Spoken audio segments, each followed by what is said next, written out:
Hello everybody, and welcome back to the Tomb Raider Underworld walkthrough. It's time for us to head to Jan Mayen Island. At least I think that's how you pronounce it. But our job here is to locate Mjolnir, Thor's hammer. And that is generally the only way that we're going to be able to kill a god, you know?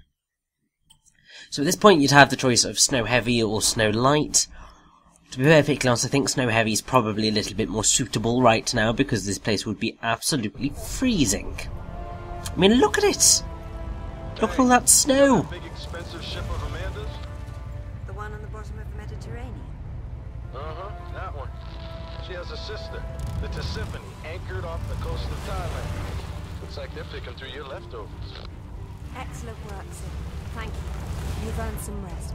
I'll take it from here. Be careful. When you see Amanda, give her my regards.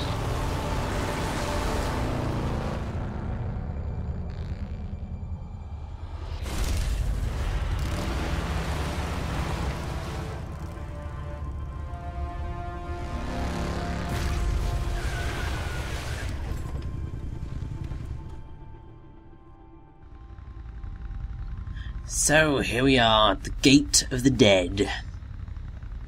Now, there is another Speed Demon achievement that you can get just down kind of the end of this corridor. It's quite difficult, but you should be able to manage just fine. I mean, if anything, it's more of an issue of getting down safely and then slaughtering everything. But you'll understand what the hell I'm talking about as soon as we open this thing. Because the speedrun begins basically as soon as the cutscene is over. So good luck.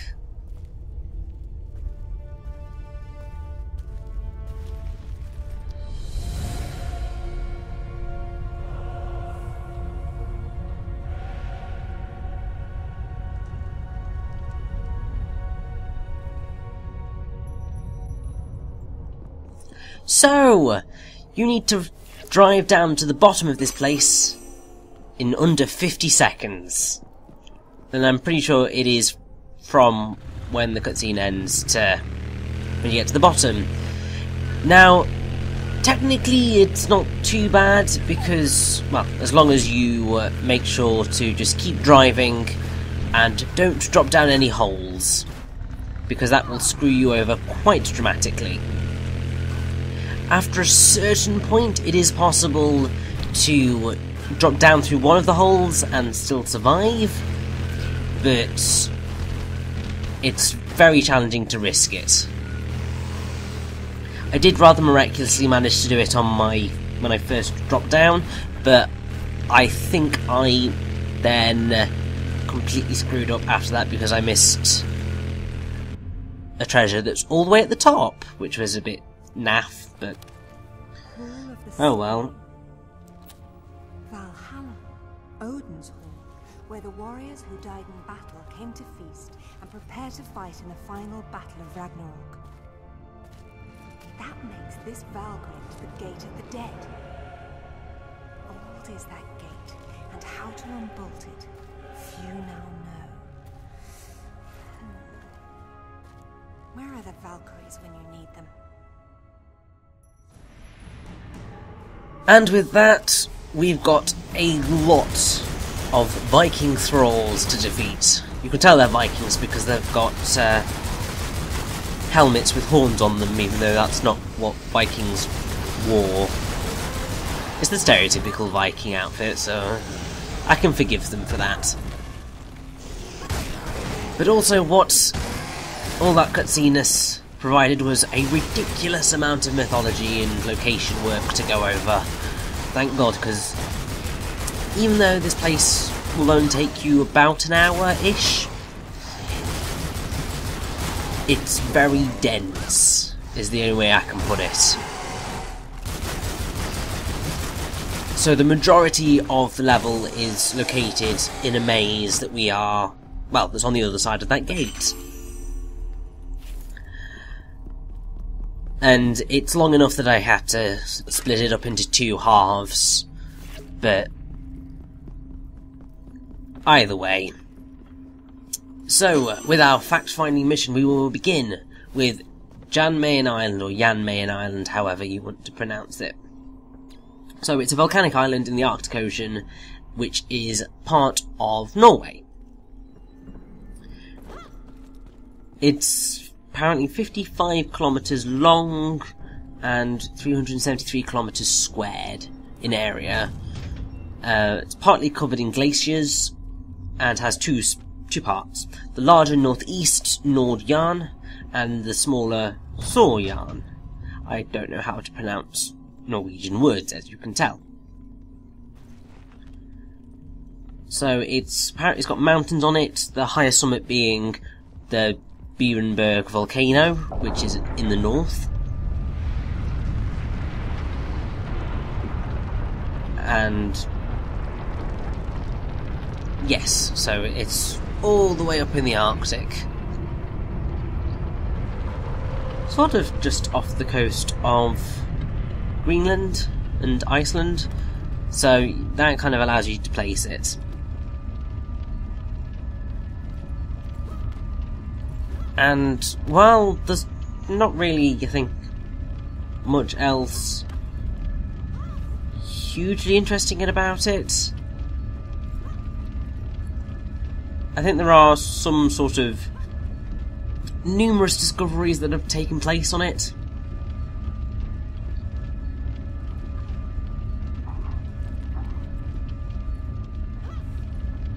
So there are apparently some monks that lived on it before the Vikings arrived,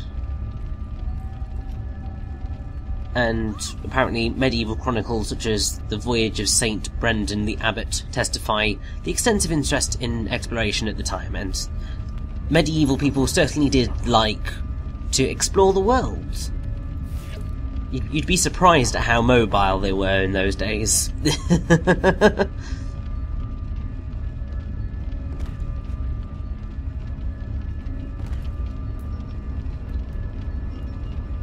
Now, I believe that the only reason that they've put Norse stuff on Jan Mayen Island here is because it's close, well, it's owned by Norway, so it's somewhat close to the whole Norse mythos and stuff. But it's quite cool that it is an actual island that does exist. I'm not lying on that front.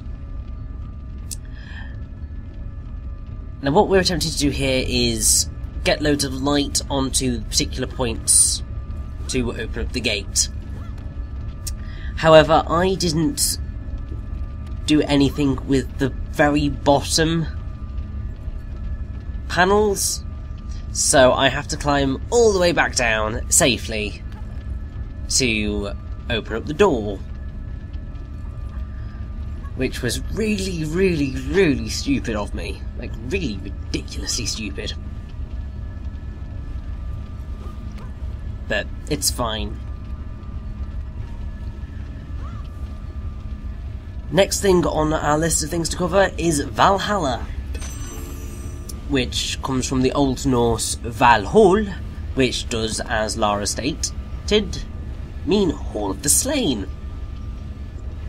So basically it's a majestic, enormous hall in Asgard, which is ruled over by Odin.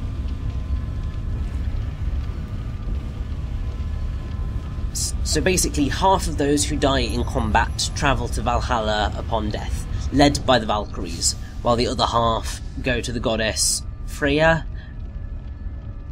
in her field Folkvanger. Then, in Valhalla, the dead join the masses of those who have died in combat, known as Einherjar.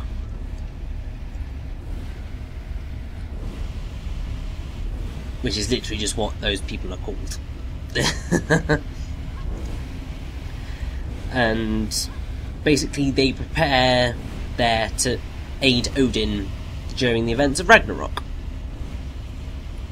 So before the tree there stands the golden tree Glacier, which I'm assuming this is some sort of representation of, I would have thought. And the whole ceiling is thatched with golden shields, because you know you have to have the armoury and weaponry all over your interior design. Now, it is attested to in the Poetic Ada, and it also comes up in the Prose Ada. So there is a lot of stuff to do with Valhalla. So that is good. It's quite nice to have a lot of kind of appearances in written texts. Just because it gives you much more to go on. I mean, I don't quite know how to phrase what I'm thinking about properly. But it's just that sense of when there is a lot of literature that talks about these things, it gives it a little more, I don't know, makes it a little more believable. I mean, obviously that is immediately asking for trouble, saying Norse mythology is believable. But a plethora of text just, it gives you more to work with, really. I mean, I think it's the same reason why Arthurian legend became so believed in. Because you had so many texts. Because you had Geoffrey of Monmouth's History of the Kings of Britain, which people believed in anyway, and then you had all of the Arthurian romances. And there was a lot. So that's just insane.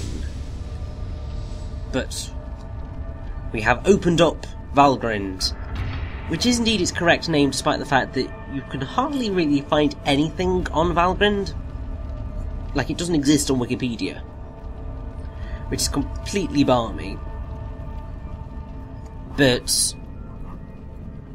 Lara was right in calling it the Gate of the Dead, because it literally means Carrion Gate or Death Gate. Now, sometimes it's seen as either one of the gates of Hell or as one of the gates of Valhalla. And as a gate that guarded Hell, Valgrind stood with two others, Helgrind, which means Hellgate, and Nagrind, which means Corpse Gate. And the gates close so fast that they catch the heel of anyone trying to pass through them. However, in the poem Grimnismal, Valgrind is portrayed as an old gate of Valhalla that guards holy doors that stand behind it. And also some linguists also translate the name Valgrind as the Grill of the Fallen. Something fun for you there. Now, if you want the final Speed Demon achievement, you have got to get through this maze in, I believe it's 30 seconds or something? 40. You have to get through the Valhalla maze in under 40 seconds. That is basically from the moment that door opens to you reaching the end. In reality, it's really not that difficult. I'm not performing it here because, well, there's no need to, and I won't be able to tell if I achieved it anyway. But also that would just mean backtracking, and while I was very happy to do that when I first played Tomb Raider Underworld, can't be bothered to do it now. I mean, it wouldn't take you that long, because really this place, although it seems huge, isn't actually that bad. Like, I mean, it's particularly helpful if you have a map, because that means that you really won't get lost, although there is still the potential of you getting lost if you just miss a turning. But either way, Now, if you want an easy ride to the relic, do kill these guys off now, because the relic is over here, but you need to pull a lever, which is all the way near the exit. Yeah, you basically have to do a speedrun to get the damn thing. It's ridiculous. But if you do try and pull off the Speed Demon achievement, and if you have done all three, then you will get the fourth achievement. Then you will have some decent practice for getting through this maze very, very quickly.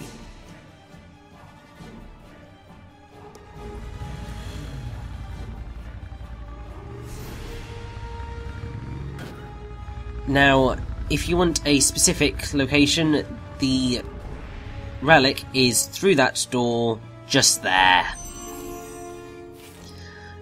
Unfortunately, that is going to be the last thing that we get in here, so look forward to waiting for quite a while. I should also point out that this place is rather dark. You can probably tell by the fact that I have had to turn my lights on, because, yeah, it's insane. It's something that I haven't really brought up before, but this game can get pretty damn dark. It's a problem that I really, really suffered with in Tomb Raider Legend, was that I hadn't set up the gamma and brightness contrast settings properly.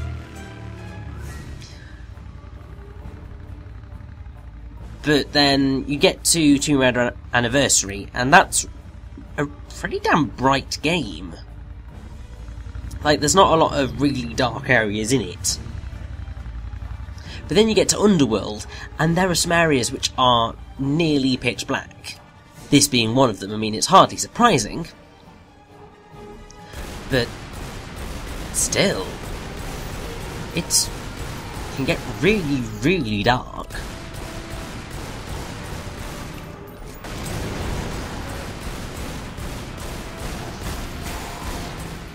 Whoa, that guy just totally clipped through some rocks. I didn't notice that when I was playing, but good grief.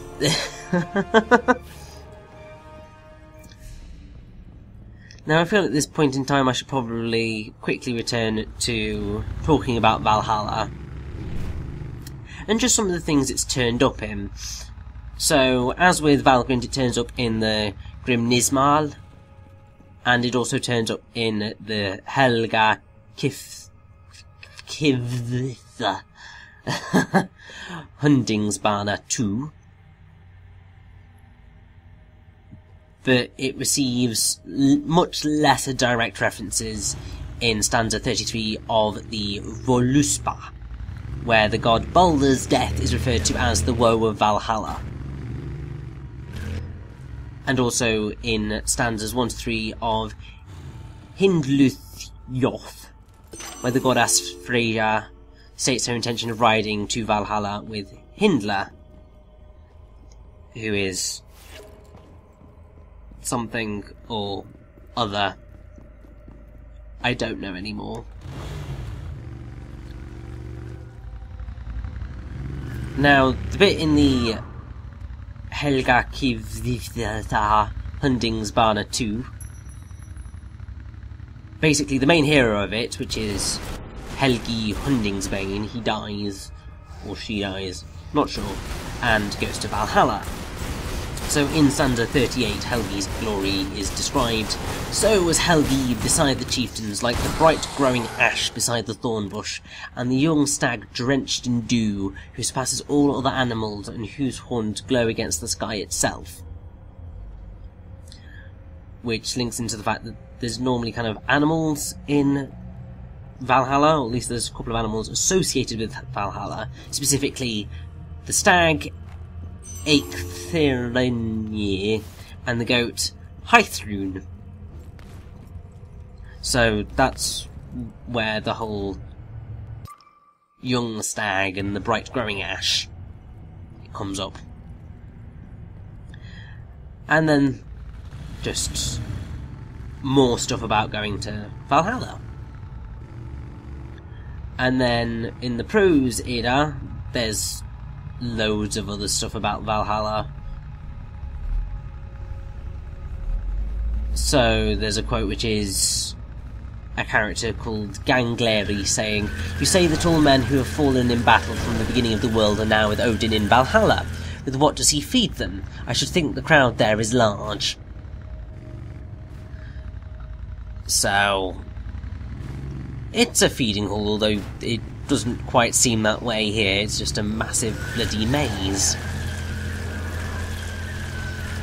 I should also point out that doing these donuts is an excellent way of killing these guys. It's wonderful.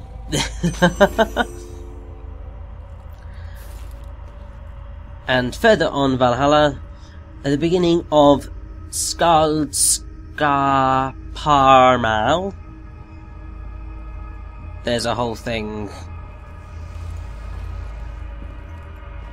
It's a partially euhemerized. I think it's I don't know. It's an account given by Aegir visiting the gods in Asgard, and shimmering swords are brought out and used as the sole source of light as they drink. And it's later confirmed that that is Valhalla. But also, there is a quote from an anonymous 10th century poem which is called Erik Smal, which is provided, which states, "What sort of dream is that, Odin? I dreamed I rose up before dawn to clear up Valhalla for slain people. I aroused Einherjar, bade them get up to strew the benches, clean the beer cups, the Valkyries to serve the wine for the arrival of a prince." And then you also have in Fagerskinna, there's a bit where you have, "What kind of dream is it?" said Odin, "in which just before daybreak I thought I cleared Valhalla for coming of slain men. I awaked the Einherjar, bade Valkyries rise up to strew the bench and scour the beakers." So it's pretty much very, very similar. But it goes on, "Wine to carry as for a king's coming, here to me I expect, heroes coming from the world, certain great ones, so glad is my heart." And there's quite a few pictures and so on and so forth, so it's pretty damn awesome. And you will have heard the term Valhalla before, because it's come up in many, many, many things. And as we kill off this guy and begin our attempt to get its treasure and also the relic, there is time for me to talk about the Valkyries, because they are awesome. So the Valkyrie, which in Old Norse is Valkyra, which is chooser of the slain. I'm horribly mangling all these Norse words. I apologise to anyone who actually understands these words and actually knows what the hell they're meant to sound like, because yeah, I'm not good at this sort of stuff. Basically, it was one of a host of female figures who choose those who may die in battle and those who may live. So they're generally sort of seen as, well, yeah, female warriors riding on flying horses that fly into battle, and yeah, they choose who lives and who dies. But when the Einherjar, which are those dead warrior people, are not preparing for the events of Ragnarok, the Valkyries bear them mead, and also appear as lovers of heroes and other mortals, where they are apparently sometimes described as the daughters of royalty, sometimes accompanied by ravens, and sometimes connected to swans or horses.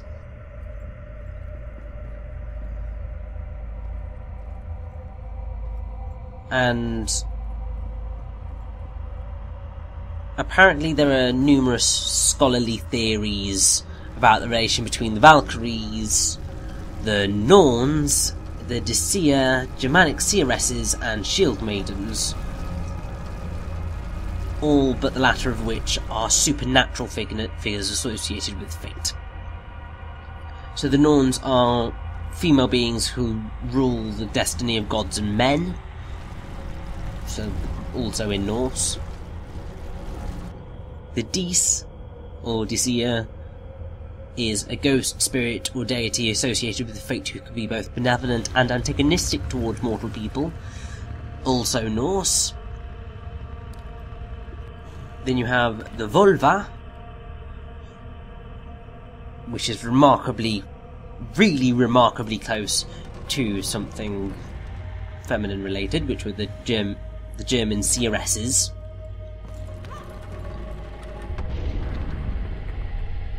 Basically practice things encompassing shamanism, sorcery, prophecy, and all sorts of indigenous magic. So I'm just going to move swiftly on from that. And then the Shield Maidens were women who had chosen to fight as warriors in Scandinavian folklore and mythology. So the fact that you have all those very powerful female figures in Norse mythology is just quite important, and also I think somewhat unique in the fact that they all cover a very similar idea.